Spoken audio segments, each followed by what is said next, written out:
Host for today's show, Bob Lemire. Your instructors for today's show, let's call them the dynamic duo from Epsom, New Hampshire, father and son tandem team. Mike Bone. Mike's been on the show before, and his son Shane Bone. Welcome to the show, guys. What we're going to do is we're going to show some kind of basic jiu-jitsu, maybe a little more advanced here and there, but they're going to try to explain it. We're only going to do a couple of moves. You can do them over and over. I'm going to give the show over to Mike, and he's just going to explain some basic moves, some easy takedowns maybe in his world, but in my world or our world, we don't know too much about it, so it might look advanced, but just watch what's going on. And they've both been training for quite a few years, so we're not going to talk too much about their livelihood right now. We've got a podcast we're going to be doing it after this show, an hour. So you could watch that, and we'll learn a lot about their lives. So I'm going to let you two guys take over the show. Hey, Bob. Okay. Mike, this is my son Shane. Today we're going to be going over a few basic moves. We're going to start with a hip toss that Shane's going to demonstrate. It's called the Ogashi. It's a basic judo throw, and that's just to kind of start the match off and get the fight to the ground where the jiu-jitsu kind of comes into play. So Shane, you want to start us off here? Yeah, sure. So first off, you want to start in like a normal fighting stance with your left foot forward or right, whatever you're dominant in. And then so usually you'd be gripped up like this. So what you want to do first is you want to step in with this leg, when you get to the actual spot, you want both of your feet in between their hips. So you want to step in here, you want to take this arm, flare it up as if you're checking your watch, and then you want to move around to the back to grab the back of belt.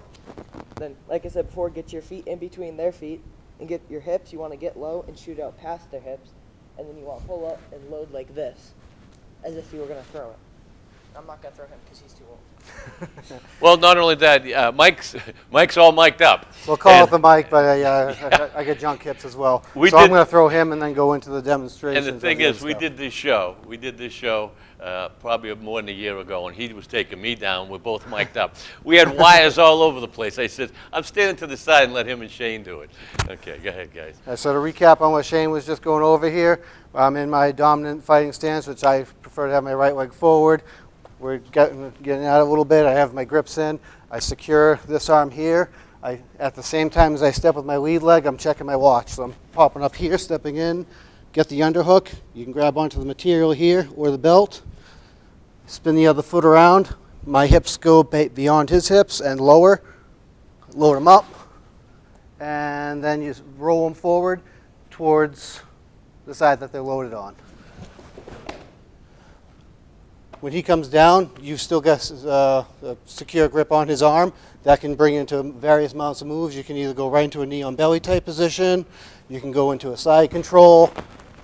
You can go right into a mount. For the sake of what we're going over today, we're going to start with a really basic arm bar. So from this position, I've got his arm already. That's why it's easy to transition right into an arm bar. I'm going to take my shin here and use it as a wedge to create a frame underneath his back. I'm going to take my other leg and swing it over his head as I sit back, keeping a solid grip on his arm. Come across there. I come down, securing his arm. I want to make sure that his arm is straight and his thumb is pointed to the sky so that we can get the elbow into a lock position. From there, I'm going to lean back. A really important feature here is to make sure that your knees are pressing together so they can't sit up out of it. And this leg here, you want to bite in to keep them from being able to get their head out or to get your leg over. From here, I'm going to lean back, pinch my knees together, bring my left heel to my butt, lean back, and bridge the hips up until you get the tap. At that point, you release your opponent and then start all over again. It's the arm bar is really a big one. It's a big one in This is a really basic move. It's one of the first moves that you learn. Right, okay. When you start jiu-jitsu. Right. Another variation from this would be going into, it's called a triangle choke. Triangle choke is a vascular neck restraint. It's when you impede the blood flow to both carotid arteries or just one carotid artery. In jiu-jitsu, all the chokes that we do aren't blood chokes. We don't do any trachea chokes because that can cause damage and hurt people. So. And the blood chokes can't? Nope, blood chokes. So They can if you hold it long enough. Yeah. Well, yeah, you can render somebody unconscious. So it takes approximately 7 seconds of impeding blood flow to Right. the carotid arteries for somebody to lose consciousness. Right, yeah. And if you maintain that pressure once they lose consciousness, I can't. it will prolong the amount of time that they're out. Obviously, if you hold it for minutes Too long. upon minutes, Yeah. it can then cause Wow. death. and That's why we do the tap. Exactly, exactly. Yeah, the mics don't work with jiu-jitsu. Taekwondo, we can kind of get away with it, but yeah, because as you're on the ground with him, Yeah. there's just you're right on top of him. Yes. Now, A big feature, a big fundamental of jiu-jitsu is to always maintain pressure. So if he's on the ground, I want to get my pressure into him to hold him Right. down. weight should make no difference, It really shouldn't. It should If you do primarily be, I mean, depending on crazy weight. stereotypical phrase is that, Yeah. size doesn't matter. I mean, if you have two people the same exact skill level, one stronger, skill that level, might play right, a little bit, right, but yeah. for the most part, your technique should outmatch strength and size. It's all leverage. Yep. Leverage and learning the bars. Exactly, The yeah. foot bar. Well, you get the arm bar and then you get the leg bar. Yeah, right? you can get into knee bars, leg Right. locks, and all that stuff there. But a lot of that stuff is most places don't teach that to lower belt levels. That's once blue belt and above. You They'll get start hurt- getting you into get leg hurt, locks and yeah. heel hooks, Yeah. So. especially knee bars, because by the time you feel it, it's almost too late. And you so. can't fool them. And again, as I tell everyone, if your children are watching and you're saying, "All right, try it," you've really got to watch them because they don't know what they're doing. I'm talking Correct. little kids. Let's Yep. try what they're doing. And I tell them every week, safety's number one. They're gonna get hurt. Mm-hmm. Whether it's taekwondo, jiu-jitsu, boxing, it doesn't matter. Two little kids together, or even grown-ups, if Yep. you don't know what you're doing, should take lessons. This is good just to see what's going on. It happens all the time. You have two adults that say, "Oh, we're going to go real light," and next thing you know, it's a dog fight. And one guy thinks he's tougher than the other. Everybody Yep. gets mad at Yeah, it happens all the time. That's why Taekwondo, we can stay away from each Yeah, other. All right. So go ahead, keep going. yeah, Do whatever you guys I'm want going to to do. pick up from where we just were. So we're in that spot there where I had Shane.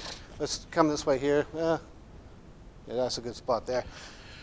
So I've got my foot framed here. I've got this leg over.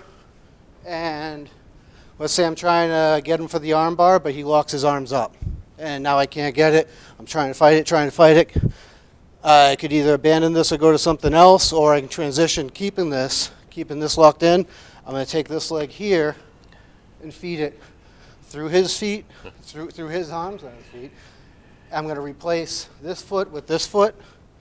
And so what I'm doing here is I'm bringing the back of my ankle across his carotid artery here, reaching under with this hand and securing my wrist onto my ankle.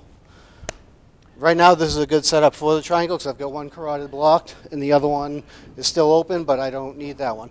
A big feature with a triangle choke is you want to have one arm in, one arm out. That allows one carotid open, and then his other arm is going to help sink the choke in. So from here, I drive through here, I grab, I lean back, I hold this just to keep the bite in. I take this leg here, lock it over, and once I sink down, that should sink the choke in. It don't take much to tap out. As they're watching at home, they're saying, "Oh, he's not applying too much pressure." There's a lot of pressure right there, isn't there? Yeah, it don't Oh, take yeah. much. No, it doesn't. It doesn't at all. So I'll show the triangle choke from a standard variation, which is most common way is from what we call the open guard. It's when your opponent comes up, you wrap them up with your legs, and this is a good dominant position from the ground to control them, to break their posture, get them down, and it's a good spot to be in if you're in a jiu-jitsu match. If you're in the street, you never want to be here. But so a triangle would be one arm in, one arm out. So I'm going to secure this arm here. Come over here. I'm going to jump this arm, leg out. Secure that same thing. Carotid arteries blocked with this leg. This arm's pulled across. This foot over here, you can't see it on the TV right now, is on his hip. Because if I'm not blocking his hip here, as I'm going to get in there, he could stand up and stack me. And then I'm going to start to lose it. So I want to keep control of his hip to keep him out. Lock this up. And then when I'm ready to go, when I feel like this is solid, it's a quick transition. and bite. And so now, as you're doing these, there's a counter for every one of them. He'd be trying to counter everything you're doing. Yep. Yeah. Yep. Boy, that's a long. You've got to train for years and years to be quick enough and Drill it in enough drill to it just in, make a yeah. muscle Gotta memory be so that second you just muscle do it memory. as Wow. Yeah. each move is applied. Right. So one counter to a triangle. I'm going to have you get me into a triangle, and I'll show a counter to get out of it.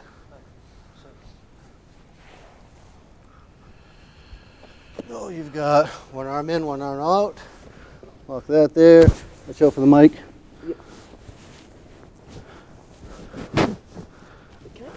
I cannot put my foot on your hip. I can't put my foot on his hip right now because of my grip. Okay.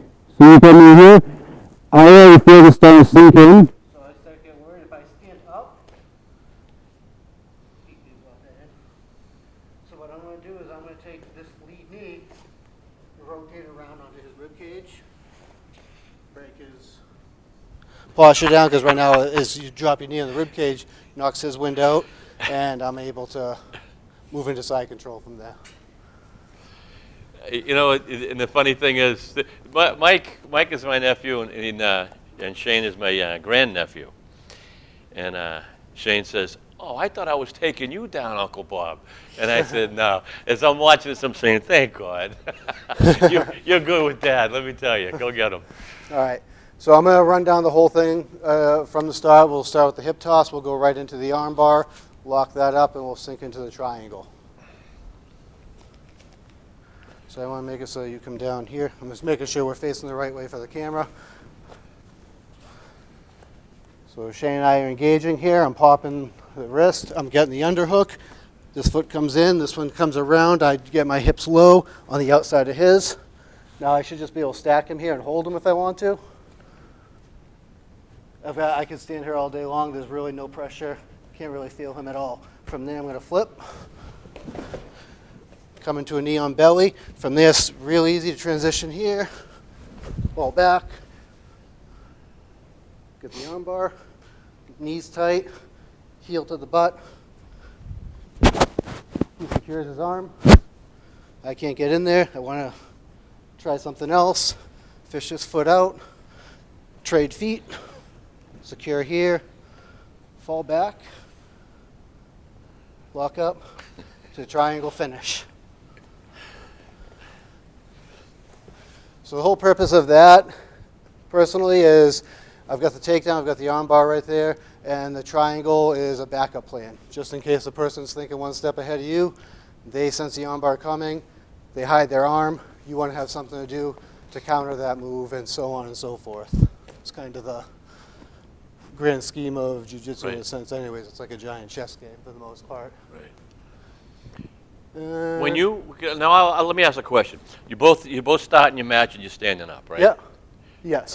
So what would you say? And I don't know if I'm into alluding into your into what you had planned, but right from the beginning, Yeah. what do you think is the best thing to do to take your opponent down? Or do you have multiple different? You know, like both of you standing like this, right? Yep. So when a jiu-jitsu match starts, you're both standing away from each other. In training, a lot of times you start from the knees just for safety reasons. But in an actual tournament, or if you're leading up to a tournament, you're going to start from the standing position. A lot of time, I mean. The first thing you want to do is like get in a lock with the other person. Yeah, you want to establish your grips and get a dominant position, but they're also trying to do the same thing. Right. So you're trying to counter them. I personally go for a collar drag, which I can't show here because we don't have enough mats. It takes a lot of space to really rip them down and toss them. I try to lean more towards less of the throws just because my hips are glass and I'm going to break something. So I don't like to get tossed around too much. But and some people will just simply pull guard. When they just walk in, they'll lock up, they'll put a foot on a hip and pull you right into guard and bring it right to the ground. And I have seen a lot of people start a match off by just sitting down and kind of butt scooting in. But you can also do the jump guard too, which I know. It's like when you're like this, you can just like jump up into the guard while they're still standing.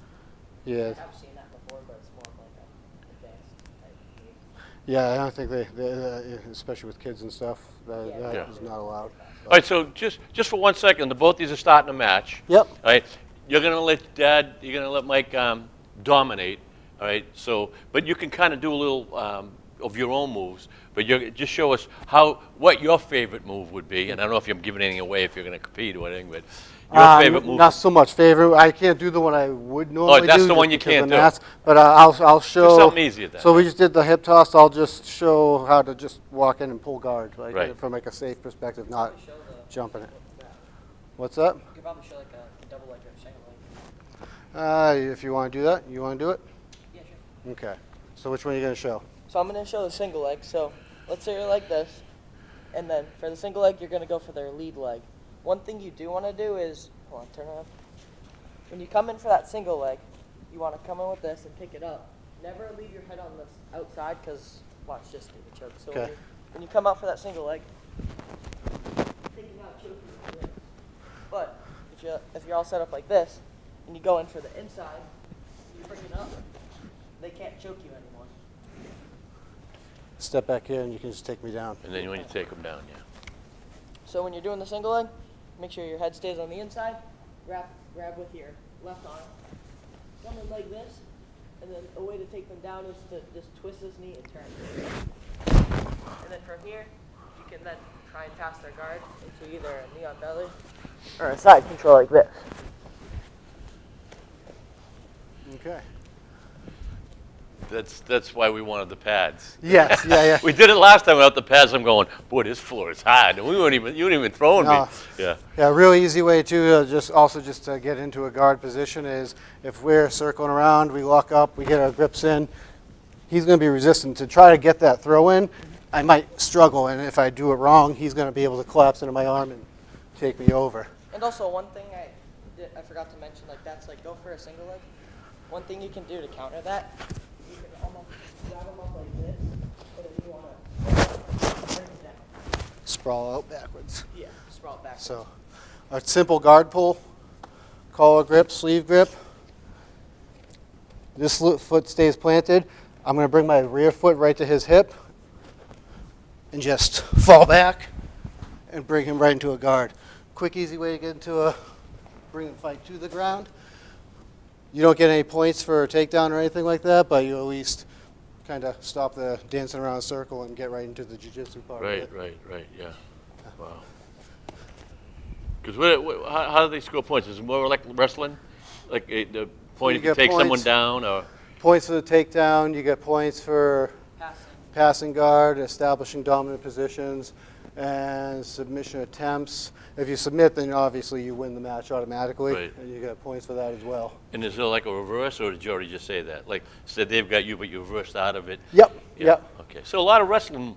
And each federation, like there's like grappling industries, there's NAGA, there's IBJJF, they all have their own different rule sets and different ways. You got to know them. Yeah, whichever one you're going into, you just kind of read up on their Right. rules and Okay, yeah, figure it out from there. yeah. Do you compete at all? You done competing? I have not competed probably in about 2 years. Yeah. Because I was gone for about a year with the Army, so Right, I didn't do right. anything then. But prior to that, I'd competed in November before I'd Yeah. left. And you did pretty well, because I seen Facebook things. And did all right. You did good. You did Could well. have done better, but it wasn't my best day, but it was okay. And Shane's done a bunch of competitions Yes, as I well, saw that and- too. Yeah. Yeah. And what's your plans? You gonna keep do any competition, or just because you don't have to do competition, right? I'll probably do more competitions if you would do any If he was, competitions. yeah, well, that's Yeah. because is it age group or is it just weight? Age group. Well, I mean, you can do like I'm in the Masters division, depending Right. on the age and everything. Right. But they do have like an open division where just you go any age, any rank, whatever. That's And tough. not any age. I mean, you're not going to put little kids Right. in, but I mean, as far as adults go, Right. then they kind of take all that away. Is it weight also? Yep, age and weight. It's got to be Age weight. and Yeah. I remember one time when I was like 12, it was like I was probably about a belt below. Mhm. Put me up with like this 15-year-old that was like brand new. Big difference, huh? He like ripped my entire like inner mouth Oh, yeah. apart. Yeah, that was a good Yeah, one. that's there. good. Now you wear any kind of headgear at all? Or no, Yeah. not at all. Just so you don't get the cauliflower Well, ear and. I'm not sure about competitions. I know with competition, depending on what rule set you're going under, Right. they do have like that wrestling headgear. Right, that the some headgear, people just will so- wear in yeah. class just to protect from my cauliflower ear and whatnot. Yeah. But And then your cup. Cup's not mandatory or anything, or is, 'cause it does they- seem like you can get. I know some tournaments you're not allowed to wear them because people will use them as a fulcrum point, like Wow. get down here for that arm bar. That's So wild. if I were wearing a cup and I got him into like a standard arm bar type thing like this, Right. Oh, that cannot be fun. and I could just use the cup as a Oh, fulcrum point okay. for his elbow. All right. And Yep. All right. make it I break see. Yep. real easily, And it'd so- be like a piece of hard rock. Or, Yes, yeah. or- wow. yeah, that's why they're. You guys are sneaky. That's wild. And yeah. that's Now, what about you, it. you mentioned something about sitting down, starting a match sitting down. Show me. I never seen that. All right, so yeah, like in class or whatever, just like a regular Oh, open mat type that's thing. just in class. Yeah, But- yeah. Nobody like the actual tournaments don't start like that, but Right. You could start sitting down, and you can also start on knees like this. yeah, you typically start your knees. Some people start sitting down because You you like to sit down all the What's time. that? You like to sit Well, yeah, you sit down, then you kind of come right into like what's called like a butterfly guard. So I have my legs, my feet in like this, And you're and I ready. can establish hooks as he starts to come in. Hey, show us a little move that you're gonna do. You're attacking him, and he's got that. Yeah, you have the more upper Yep. hand. So you're here. So I'm here. I try to get these hooks in here and scoot in as close as I can and grab here. From here, I can get my chest my head right up against his chest, control this arm. You know, I'm nice and close. I've got my hooks in. I can do an arm drag and sweep him like that there. Wow. And you know, it's funny. You guys have your own language. You're talking and you're talking. I know martial arts. Yeah. I don't know half the words you're saying. You know, Yeah. you're hook dragging and this and that and this. So, Well, yeah, you try. Yeah, so you're using your feet as hooks, like right. just you But want. there's a name for everything. Mm-hmm. And as you're saying them, the world's going, what are they talking about? Right. Yeah. You know what I'm saying? Because it's all a lingo that you guys know. And you want to maintain like some point of connectivity like throughout the entire match. whole like, match. If you have like 3 points, that's even better. Just to constantly have control over what your opponent's trying to do. And you've trained with the Gracie boys or the Gracie crew. I've trained under people with Gracie lineage. I did do like a law enforcement instructor course under the Gracie Survival Tactics course. Right, yeah. Yeah, I did that like 2 years ago. That was a good time. yeah. We're hoping to do the level 2 this year. Yeah, excellent, That excellent. should be coming up soon. And we're running down on time. See how quickly that went. Yeah. So we got 5 minutes. So You got 5 minutes. Let's see what we got. Let's the finale. let's do Take a. this guy down. What do you want to do? I can go over a variation of an arm bar from the guard, and then same thing that we were working on last night, the arm bar, then you pull away from it, and then I transition into another triangle choke. So let's say Shane and I are down here, get on your knees there, and I grab him, and I decide I'm going to pull him into the guard. So come here, boop, pull me back, pull me back. Yeah, just so my head's up. Oh, That's good, right there. Perfect. So from here, if I want to get him into an arm bar, if he's got his arms in here, and I'm lucky enough to actually like trap onto an arm, I don't want to be grabbing at this arm because if he's going to know that something's coming. So I just want to kind of sneak this hand up and secure the sleeve a little bit so he doesn't know what I'm about to do. Take this arm here, I'll swim it under. As I grab this arm here up at the joint, I'm taking this foot, plant it on his hip, and I'm using that to throw my body perpendicular to his. So from here, grab, secure, foot on the hip. I'm using his hip to pivot like this. From here, I'm going to bite down on his shoulder blade. I'm going to secure his arm with this hand, stuff his head with this hand. Now we've got that same arm bar, but from a completely different position. Bite down and bridge up, get the tap. Now, if he were to be like big and muscular and whatever and be able to pull out of that, I've still got this arm right here. I'm going to take this leg, go to the other side of his head, and use his shoulder to bring my body this way. Now I've got one arm in, one arm out, foot on the hip, transition right to a triangle. So I'll show that in full speed. How much time we got here? 3 minutes? Yeah, you got 3 minutes. Come over here.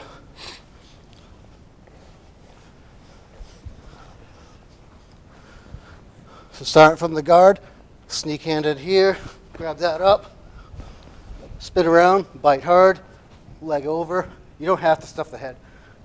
Bite, knees tight, bridge up, get the tap. He pulls his arm out, secure this arm here, pivot, triangle choke. Nice. Very nice. Excellent job, guys. Thank you so much. That's about all the time we have. I mean, that goes by fast. Yeah, it really that goes does. by fast. You easily, yeah, you could easily fall down a rabbit hole. Well, the thing is, I mean, what you showed them today is not crazy advanced and not crazy and still not Everything I beginning. showed here is things that they would Over and over. an actual instructor would show like for like a beginner class. And the over and over. So Yep. repetition. I mean, Drill it, drill it's it, not like you drill do it. this once and say, oh, I got it.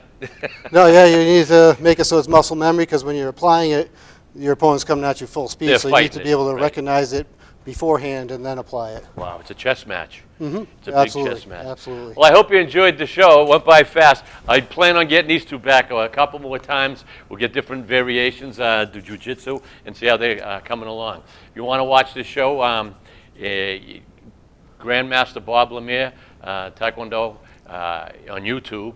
You'll see them all the shows. And we're going to go right now to the podcast booth, talk for about an hour, and see what's going on in their lives, because they're into multiple sports, these two, and they got quite a story to tell. So I hope you enjoyed the show. Thanks, guys. I really thanks appreciate for having it. me. Thank We'll you. get you back here. Thanks for taking the hits. And Shane wanted to take me down. I said, that ain't no. Next time. Next time, yeah. Hope you enjoyed the show. Till next time, have fun and train hard.